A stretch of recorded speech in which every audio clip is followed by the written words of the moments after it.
Thank you very much for joining us right here on ZTN News Blitz. Let's take a quick look at our top stories. Will Zimbabwe reach herd immunity by December? Harare water shortages worsen. South African vigilance kill mentally disabled teen. And in sport, Mapeza ready for Ghana challenge. And now for the news in greater detail. Zimbabwe needs to vaccinate an average 100,000 people per day over the next 3 months if the country is to achieve herd immunity by end of the year. But data shows that the country is averaging 30,000 inoculations. Zimbabwe is targeting to vaccinate 60% of its population by year end, but to date the country has managed only 16%, 44% shy of the target. Health experts have attributed the slowing down in vaccination uptake to complacency. Zimbabwe Association for Doctors for Human Rights Secretary Dr. Norman Matara is calling for a multi-sectorial approach to accelerate the vaccination drive. There's been a decline in terms of our vaccine uptake. I think it's mainly due to complacence by people. I think due to the reduction in rates, people think that they are now safe, yet this is actually the best time for people to get vaccinated, such that in the event that we have a fourth wave, which is anticipated, it will come when most of our people have been vaccinated. So people are complacent. We really need to continue instilling the message of people to get vaccinated, I think from all corners, from the government, political leaders, even the church, to continue encouraging the members to get vaccinated. Now, authorities, however, remain optimistic of achieving herd immunity by year end. Chief Coordinator of the COVID-19 response in the Office of the President and Cabinet, Dr. Agnes Mahomva, speaks. Continue to actually also pay attention to our statistics, and that small decline is noted and appreciated. But like in any program, epidemic, you do not expect things to simply go straight up in a straight line.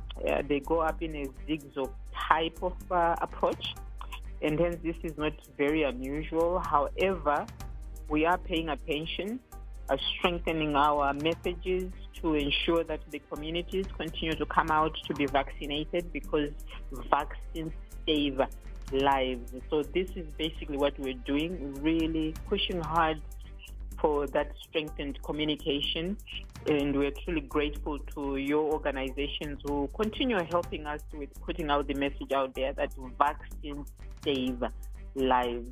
We stick with our ambitious target of 60 or more %, and we are not going to let down. Now, residents in some parts of Harare and Chitungwiza are set to experience water shortages until the rainy season starts. This comes after Harare City Council scaled down water production at one of its water treatment plants, citing dwindling raw water levels at its supply dams. Areas such as Hatfield, Mbare, Sunningdale, Mavuku and Tafara will be affected. The local authority on Monday announced that it had reduced water treatment days at Prince Edward Treatment Plant from 7 to 3 days.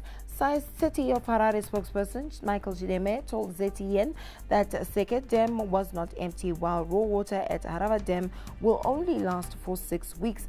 The local authority is now looking at the skies to open up. Scaling down at Prince Edward is because our supply dams, one of our supply dams now dry, Seke Dam, and the Harava Dam is at 35.9%, so it means we cannot continue as normal. So this means some areas that were normally getting water from PE will not be getting as much water. This includes Chitungwiza, parts of Hatfield, parts of Sunningdale, parts of Mbare, and parts of the eastern suburbs like Mavuku Tafara. We used to produce at most 90 million liters a day, but for the 3 days that we'll be producing water at Prince Edward, we'll be doing 60 million liters a day for each of those 3 days. Now, the construction of Kunji Dam has been touted as the ultimate solution to Harare's water problems. Work on the dam, which is located 67 kilometers northeast of Harare, started last month after the contractor moved on site. Still with water, the Zimbabwe National Water Authority says water levels in the country's major dams are declining due to drawdowns by local authorities and irrigators.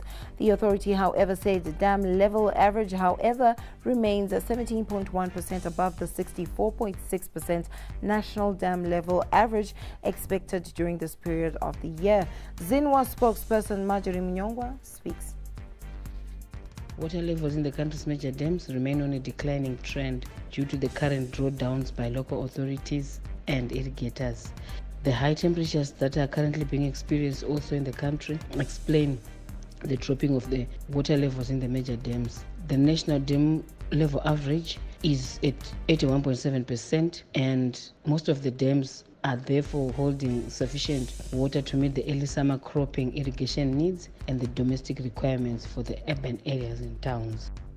It is said that the best teacher teaches from the heart and not from the book. As Zimbabwe today joins the rest of the world in marking International Teachers Day, ZTN caught up with one such teacher who teaches from the heart. Trust Mutekwa, a special needs teacher who describes himself as the happiest educator in the world. Mutekwa has been teaching pupils with visual impairment for the past 21 years. It hasn't been an easy journey, but he says he will continue churning out lessons from his heart in spite of the numerous challenges his profession faces. Mutekwa spoke to our correspondent, Patience Namburo, earlier today. I'm the happiest teacher, to say the least. I'm the happiest teacher in the world, not only in Zimbabwe. In that, when I faced challenges, when I faced walls, I would break them, and I still break the walls in my profession. I like my job. I like my career. So I don't see challenges, but I give credit to my fellow teachers, to at school, in other schools, because I've been working with teachers at this school and teachers in other schools. Like at this school, we have been doing tree planting at this school, and every teacher has been cooperating, working with our own students, collecting tree planting pockets, collecting seeds, watering the trees. So that's cooperation I got from my own teachers. So I'm happy. I can't complain if I have teachers who work with me in that way. Now, teachers representatives in the country say while their members continue to face challenges regarding their welfare, some of which were exacerbated by the COVID-19 pandemic, there is something still worth celebrating. Zimbabwe Teachers Association Chief Executive Officer Dr. Sifiso Ndlovu speaks. Despite the challenges, we continue to celebrate the teacher as being at the center of knowledge propagation. We still celebrate the teacher as the change maker of our communities. We still celebrate the teacher as a leader in our community. And we pay tribute on this day to those gallant teachers who were on the front line, fighting for the education system to continue despite the COVID-19. And some of them paid the supreme price, lost their lives, and then we say may their souls rest in peace. Progressive Teachers Union of Zimbabwe Secretary General Raymond Majongwe said government should take better care of its educators. We are saying if government is serious, make teachers responsible, empower them to be in total control in the schools so that we are able to make sure that we direct the kids into real citizens, and the teacher becomes a role model whose trust has been totally lost because pupils look at teachers as a laughing stock. We are not dressed properly. We are not capacitated to live in good houses. So as far as we are concerned, we are disappointed that on this particular day of the World Teachers Day, nothing has been said by government. We also were just expecting the president to make a statement to say teachers are critical, teachers are important. The ministry, even if it is a new minister, we expected a clear-cut ministerial position to say, well done teachers, but none of that has happened, and we are very disappointed. Meanwhile, government says it salutes teachers for staying resilient amidst a number of challenges. Ministry of Primary and Secondary Education spokesperson Taunga Nandoro speaks. Our message is that we find that our teachers are very noble and they are very committed to duty. And government, we applaud their commitment to duty, with over 95% of our teachers reporting for duty. And we would like to encourage them to consider making sure that our education system goes forward, and we have to be able to do it so that we attain Vision 2030 as promulgated in the National Development Strategy 1, so that we may be able to become a middle-income economy by 2030. They are a very integral and critical component of our attainment of that vision. Moving on, popular social media sites Facebook, Instagram and WhatsApp have returned to normal after being down for several hours yesterday. It is reported that Facebook founder Mark Zuckerberg lost $6 billion United States dollars due to the mishap. How were users affected? Well, it is yet to be documented, but the mishap proved how millions of people across the board now depend on social media daily. Our correspondent Owen Kaura spoke to some people in Zimbabwe's capital Harare to just find out how much the outage disrupted their routines.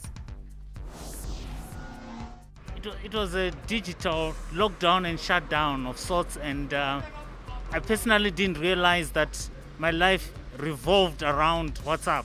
I was just stranded. I went to bed earlier. I was upset. I couldn't communicate with anyone. I couldn't do anything. It just affected me emotionally as well, because my life evolved around WhatsApp now, and I didn't know that it was that bad. So I had a business meeting, on WhatsApp. So it actually affected me a lot, because I had to wait. I had to suspend some of my business meetings and everything. And I had to chat with some other people. It actually affected me a lot, because the people out there, they needed communication. I was really affected by the outage of the social media apps I'm normally using, things like WhatsApp, Instagram, Facebook.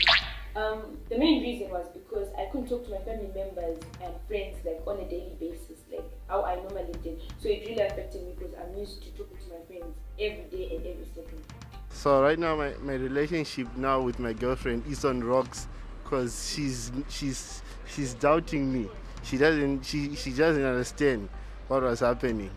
I told her, look, the system is down. Facebook, Instagram, WhatsApp, everything is down. Then she didn't understand that. She thought maybe I was with someone else or doing something. So yeah, WhatsApp and Facebook and Instagram were just off yesterday, and it affected us, especially on our business communication, our family issues communication, and today we are not even up to date on what to do in our businesses, because we didn't have any communication. But what really happened, and what are the alternatives? Tech expert Edwin Chabuka explains. On Monday, WhatsApp, Facebook and Instagram went down, and essentially the reason behind the outage is that Facebook ran an update on their system which took their services offline. This is now different from social media sites getting blocked, because Facebook, WhatsApp and Instagram were completely unavailable. And even if you tried using a VPN, it was not going to work. It's like someone cutting the internet cable outside of your house. You can still see your Wi-Fi router and connect to it, but the Wi-Fi itself will have no internet access no matter what you do. In such a scenario, the only way you can go around this outage is to use alternative social media platforms like Twitter or Telegram. These were still working perfectly because they do not run on Facebook servers and they are not owned by Facebook. However, it's worth noting that this same scenario can happen to any internet-based service. Most recently, Google also faced the same issue where all its apps went offline, including YouTube, Gmail, and their whole suite of Office products. To ensure you stay connected, it's best to always have multiple apps for the same service. WhatsApp and Telegram and so forth. The family of a mentally disabled teen killed by an angry mob in Cape Town, South Africa, says the police have let them down. 15-year-old Tando Hani was beaten to death after he was wrongfully accused of theft. A thief, aware of his mental state, allegedly gave the boy stolen items after realizing residents were searching for him. Tando's family says the police, instead of helping them, told them to go and investigate the case themselves. Moving on, dozens of Chinese tech firms are conducting commercial tests of self-driving cars in autonomous driving zones in cities across the country. In addition to Beijing, a handful of Chinese cities like Shanghai, Shenzhen, and Hengyan have started issuing commercial testing licenses for self-driving cars in recent months. Authorities say by the end of the year, more self-driving vehicles are expected to be running on the streets of China, including self-driving taxis, buses, and patrol cars. On to the world of sport. All eyes will be on interim Warriors coach Norman Mapeza when he leads Zimbabwe in the first of their back-to-back 2022 World Cup qualifiers against Ghana in the Cape Coast on Saturday. Mapeza retained the bulk of the players who have been doing duty under ex-Croatian gaffer Zdravko Logorusic. We caught up with him just before his departure and asked him how much pressure he is feeling. In terms of the current form, I think the guys we have selected for now, they are the best players who can do a job for us as a nation. And I don't think it was going to be wise enough for me to make some also changes, because if you look at our situation in the country at the moment, there's no football. You know, and I've been looking around. If you look at all the top leagues in Europe, if you look at countries like Germany, we don't have anybody who's playing in Germany, save for Fabish, who's playing, I think, in the second division. Then if you go to France, of course, we've got Munez and Tino, but Tino is injured, but Munez is here. Then if you go to Belgium, we don't have anybody. You know, and so looking at that, I thought those guys who played in the last 2 matches, they did well, despite us not getting the positive results. Now Zimbabwe sits at the foot of Group G with a single point to their name, 3 behind leaders South Africa and 2 shy of Ethiopia and Ghana, who are tied on 3. And that's all we had from us from ZTN News Blitz. World in 5 is coming up shortly.